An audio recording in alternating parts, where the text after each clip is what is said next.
தமிழ்நாட்டின் மாண்புமிகு முதலமைச்சர் அன்பு சகோதரர் யோசப் விஜய் அவர்கள் எங்கள் இல்லத்திற்கு வந்து பூங்கொத்து தந்து பொன்னாடை போர்த்திய அந்த செயல், நாங்கள் மாலை அணிவித்தோம், நானும் துறை வைக்கவும் அவருக்கு சால்வை அணிவித்தோம், மலர் மாலை மல்லிகை மாலை சூட்டினோம், அது வேறு. அவர் இப்படி செய்திருப்பதன் மூலம் எதிர்க்கட்சி தலைவர் ஆகியிருந்தால் இருக்கக்கூடிய முன்னாள் முதலமைச்சர் சகோதரர் தளபதி ஸ்டாலின் அவர்கள் இல்லத்துக்கு சென்று அவருக்கும் அதை போல பூங்கொத்தை கொடுத்து வாழ்த்தை பெற்று வந்திருக்கக்கூடிய இந்த செயல், அறிஞர் அண்ணா அவர்கள் 67இல் தான் வெற்றி பெற்றவுடன் எதிர்க்கட்சி தலைவர்கள் இல்லங்களுக்கு சென்று வாழ்த்து பெற்றதை நினைவூட்டுகிறது.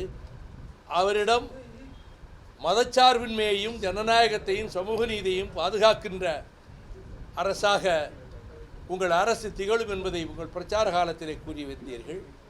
அப்படிப்பட்ட நிலைப்பாட்டுக்கு வாழ்த்து சொல்கிறேன். உங்களுடைய ஒவ்வொரு முயற்சியும் உங்கள் நடவடிக்கையும் மகத்தான வெற்றி பெற வேண்டும் என்று நான் வாழ்த்துகிறேன்.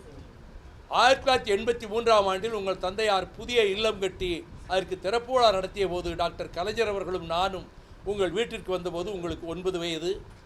18 ஆண்டுகளுக்கு முன்பு மதுரை விமான நிலையத்தில் நான் அமர்ந்திருந்த போது தொலைவிலே இருந்து என்னை பார்த்துவிட்டு வேகமாக என்னை நோக்கி வந்து நீங்கள் காட்டிய மரியாதையும் அந்த பண்பாடும் என்னை சிலிர்க்க வைத்தது.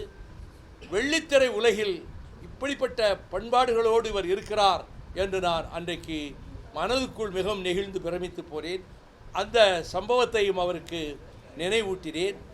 அவர் அதற்கு பிறகு I am your biggest fan, உங்களுடைய பேச்சின் பரம ரசிகன், இப்பொழுது விக்கிரவாண்டி போகிறதுக்கு முன்பு உங்கள் பேச்சை திரும்ப திரும்ப போட்டு கேட்டேன் என்று சொன்னபோது எனக்கு ரொம்ப நெகிழ்ச்சியாக இருக்கிறது என்றேன். உங்கள் பேச்சை நான் அந்த அளவுக்கு விரும்பி ரசித்திருக்கிறேன் என்று கூறினார். அதற்கு பிறகு அவருக்கு நீங்கள் எடுக்கின்ற முயற்சிகளுக்கு வாழ்த்துக்களை தெரிவிப்பதோடு ஒரு மிகப்பெரிய சக்தியாக அவர் உருவாகி இருக்கிறார். இந்த தேர்தல் முடிவுகளில் அதிர்ச்சி தரத்தக்க ஆச்சரியங்களும் அதிசயங்களும் நடைபெறும் என்று வாக்கு எண்ணிக்கைக்கு 2 நாட்களுக்கு முன்னர் நான் கூறியது அது மெய்ப்பிக்கப்பட்டு விட்டது. இந்த தேர்தல் முடிவுகளில் அவர் இந்த எதிர்க்கட்சி தலைவர்கள் எங்களை பொறுத்தமட்டில் எங்களுக்கு 2 சட்டமன்ற உறுப்பினர்கள் தான். ஆனால் அவர் இப்படி வந்து சந்திக்கக்கூடிய இந்த சமிக்ஞை ஒரு ஆரோக்கியமான அரசியல் தமிழகத்திலே ஊக்குவிக்கப்பட வேண்டும் என்பதற்கான சரியான சமிக்ஞையாகும் என்று நான் கருதுகிறேன்.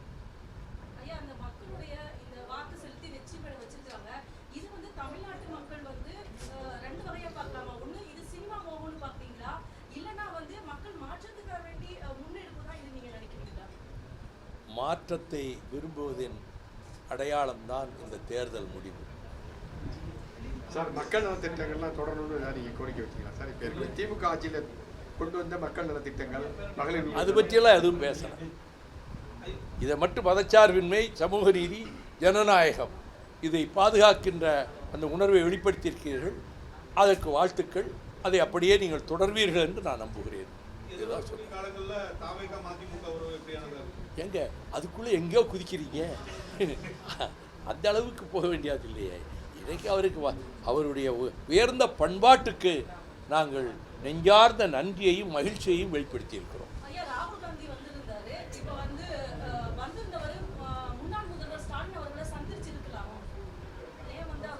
அவருக்கு நேரம் இல்லாமல் இருந்திருக்கலாம், வேறு பல பணிகள் இருந்திருக்கலாம், அதுக்கு எப்படி சொல்ல முடியும்?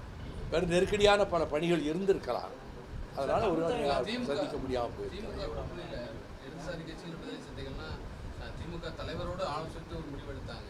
ஆனால் காங்கிரஸ் கட்சி வந்து வாழ்த்து கூட பெறல. I don't want to make any comment on the other political parties. நான் வேறு கட்சிகளை பற்றி எந்த கருத்தும் சொல்ல தற்போது விரும்பவில்லை. தமிழ்த்தாய் வாழ்த்து முதலில் பாடப்பட வேண்டும், தேசிய கீதம் பின்னர் பாடப்பட வேண்டும் என்பது எங்கள் நிலைப்பாடு. ஆனால் இதற்கு முன்பு ஒரு நிகழ்ச்சியில் வந்தே மாதரம் பாடப்பட்டு அதற்கு பிறகு தமிழ்த்தாய் வாழ்த்து பாடப்பட்ட போது அந்த நிகழ்ச்சியிலே முன்னாள் முதல்வரும் கலந்து கொள்ள வேண்டிய ஒரு நிலைமை ஏற்பட்டிருந்தது. இந்த நிலைமை மாற வேண்டும், தமிழ்த்தாய் வாழ்த்து முதலிடம் பெற வேண்டும் என்பது எங்கள் கோரிக்கை, எங்கள் விருப்பம்.